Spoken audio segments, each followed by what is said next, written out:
Welcome to my YouTube channel. সবাইকে স্বাগত জানাচ্ছি আমার আজকের এই নতুন ভিডিও টিউটোরিয়ালে। আশা করি আপনারা সকলেই ভালো আছেন।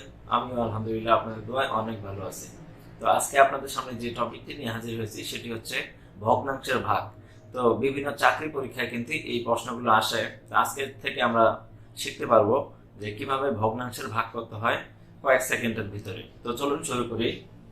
আমি এখানে পূর্বের থেকে কিছু কোশ্চেন কিন্তু লিখে রেখেছি, যেমন 1 নম্বর 0.02 ভাগ 0.004, এভাবে 2 নম্বর 0.25 ভাগ 0.05, এভাবে 1.2 ভাগ 0.04। তো চলুন আমরা প্রথমে 1 নম্বর অঙ্কটাকে সমাধান করি।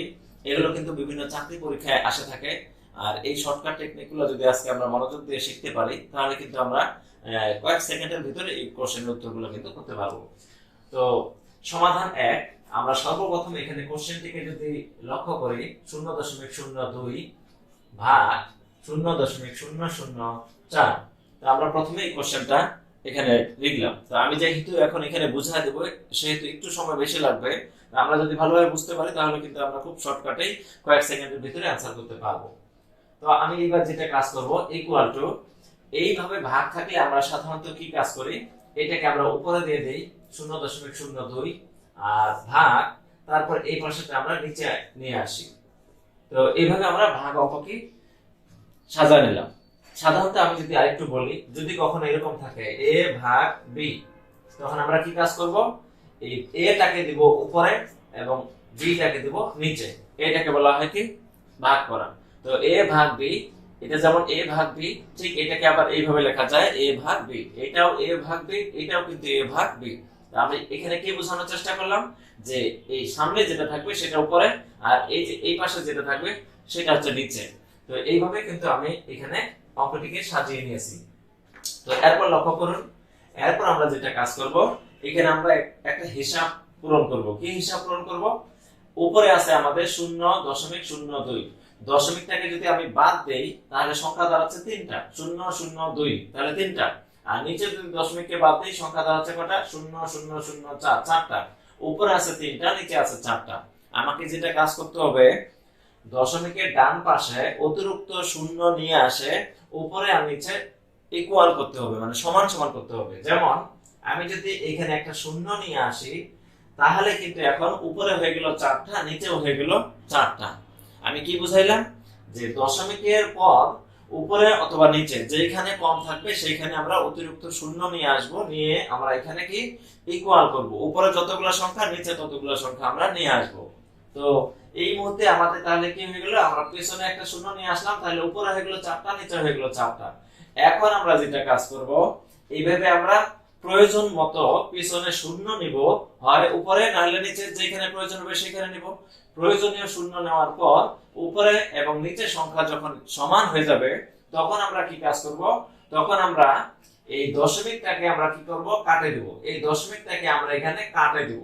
দশমিককে কাটে দেওয়ার পর এরপর যদি আমরা লক্ষ্য করি, দশমিক না থাকলে এইখানে আছে 2 শূন্য মানে 20, এর সামনে আছে 2টা শূন্য। আমরা জানি কোন একটা সংখ্যার সামনে শূন্যর কোনো দাম থাকে না, তাহলে এখানে 4 এর সামনে 3টা শূন্য, দাম থাকবে না। তাহলে সর্বশেষ কি থাকবে, আমি যদি দশমিক কাটে দিই তাহলে উপরে থাকবে 20, নিচে থাকবে কত, 4। কারণ আমরা জানি যে দশমিক না থাকলে পূর্ণ সংখ্যার সামনে শূন্যের কোনো দাম নেই। তো আশা করি বিষয়টি বুঝতে পেরেছি। এরপর আমরা 4 দিয়ে যদি 20 কে ভাগ করি কত আসবে, 4 5 20, আমরা এখানে পাচ্ছি কত, 5। তাহলে আমাদের এই কোশ্চেনটা ছিল কি 0.02 ভাগ 0.004। আমরা এটাকে তাহলে কি কাজ করব, প্রথমে এটাকে উপরে রাখবো, এটাকে আমরা নিচে দেব। দেওয়ার পর আমরা দেখব যে উপরে বা নিচে কোথায় আমাদের অতিরিক্ত শূন্য প্রয়োজন হচ্ছে, দুই পাশে ইকুয়াল করার জন্য, মানে সমান সংখ্যা আনার জন্য। আমরা লক্ষ্য করি আমাদের উপরে একটা শূন্য নিয়ে আসার প্রয়োজন হয়েছে। তো আমরা উপরে শূন্য নিয়ে আসি, এরপর উপরে হয়ে গেছে 4টা, নিচে হয়ে গেছে 4টা। যখন 4টা সমান হয়ে গেছে তখন আমরা কি কাজ করব, দশমিক দশমিক কাটে দেব, উপর নিচে দশমিক কাটে দেব। দশমিক কাটার পর উপরে এই সংখ্যার সামনে 2টা শূন্য যাদের দাম নাই, এখানে 4 এর সামনে 3টা শূন্য যাদের দাম নাই, তাহলে উপরে থাকবে 20, নিচে থাকবে 4। 20 কে আমরা 4 দিয়ে ভাগ করলে পাবো 5। আশা করি আমরা বুঝতেছি যে কিভাবে আমরা ভাগ করব। তো আমি এবার 2 নম্বর অঙ্কটাকে সমাধান করে দেখাচ্ছি। জাস্ট এখানে একটা নিয়ম মনে রাখবো, যে আমাদেরকে যাকে ভাগ করব, যেটা দ্বারা ভাগ করব, এই দুইটার মধ্যে সমতা আনতে হবে। প্রয়োজনীয় শূন্য পেছন পাশে নিতে হবে, নিয়ে সমান সমান করতে হবে। তারপরে দশমিককে বাদ দেওয়ার পর যে পূর্ণ সংখ্যাগুলো থাকবে সেগুলোকে আমরা ভাগ করে উত্তরটা আমরা খুব সহজেই পাবো। তো আশা করি অঙ্কটা বুঝতে পেরেছি। এবার আমরা 2 নম্বর অঙ্কটাকে সমাধান করব। তো লক্ষ্য করে আমরা এবার 2 নম্বর অঙ্কটাকে কিভাবে সমাধান করতে পারি। সমাধান 2 নম্বর অঙ্কটা এখানে আছে 0.25 ভাগ 0.05। এরপর আমরা যেটা কাজ করব, নিয়ম মতো এই 0.25 এটাকে আমরা উপরে রাখবো এবং এখানে 0.05 এটাকে আমরা নিচে রাখবো। এরপর আমরা যেটা কাজ করব, উপরে নিচে আমরা সমান সমান করব। লক্ষ্য করি উপরে আছে 0.25 তিনটা আছে, দশমিকটাকে বাদ দিয়ে উপরে 0.25 তিনটা আছে সংখ্যা, নিচে 0.05 নিচেও তিনটা আছে। তাহলে এইবার কি আমার আর নতুন করে অতিরিক্ত শূন্য আনার প্রয়োজন আছে? এইবার উপরে আর নিচে আমার কিন্তু নতুন করে শূন্য আনার কোনো প্রয়োজন নাই। যেহেতু উপরে আর নিচে আমার শূন্য আনার আর প্রয়োজন নাই, তাহলে আমি কি কাজ করতে পারি, উপরে আর নিচে সমান সমান সংখ্যা হলে আমি দশমিককে কি করতে পারি, বাদ দিয়ে দিতে পারি। যদি আমি দশমিককে বাদ দিয়ে দিই তাহলে আমার অবশিষ্ট কে থাকতেছে, এখানে আছে 25 একটা সংখ্যা, তার সামনে শূন্যর আর দাম থাকবে না, তাহলে থাকবে শুধুমাত্র এখানে 25। আর এখানে আছে 5 এর সামনে দুইটা শূন্য, 5 একটা পূর্ণ সংখ্যা, তার সামনে শূন্যের কোনো দাম নাই, তাহলে নিচে থাকবে কি শুধু 5। তাহলে নিয়মটা কি বললাম, নিয়মটা বললাম উপরে এবং নিচে এর মধ্যে উপরে যতগুলো সংখ্যা নিচে ততগুলো সংখ্যা প্রয়োজন হবে। যদি শর্ট থাকে কোথাও, তাহলে কম থাকে, তাহলে আমরা কি করব, অতিরিক্ত শূন্য পিছন পাশে নিয়ে আমরা উপরে এবং নিচে সমতা নিয়ে আসবো, সমান নিয়ে আসবো। প্রয়োজনে শূন্য নিয়ে আসে সমান করব, তারপর দশমিক উপর থেকে নিচে বাদ দেব। এখানে কিন্তু আমার নতুন করে কোনো শূন্য আনার প্রয়োজন হয়নি। উপরে এমনিতে তিনটা আছে, নিচে এমনিতে তিনটা আছে, সেহেতু আমরা কি কাজ করলাম, আমরা দশমিক দশমিক বাদ দিয়ে দিলাম, বাকি থাকলো 25, নিচে থাকলো 5।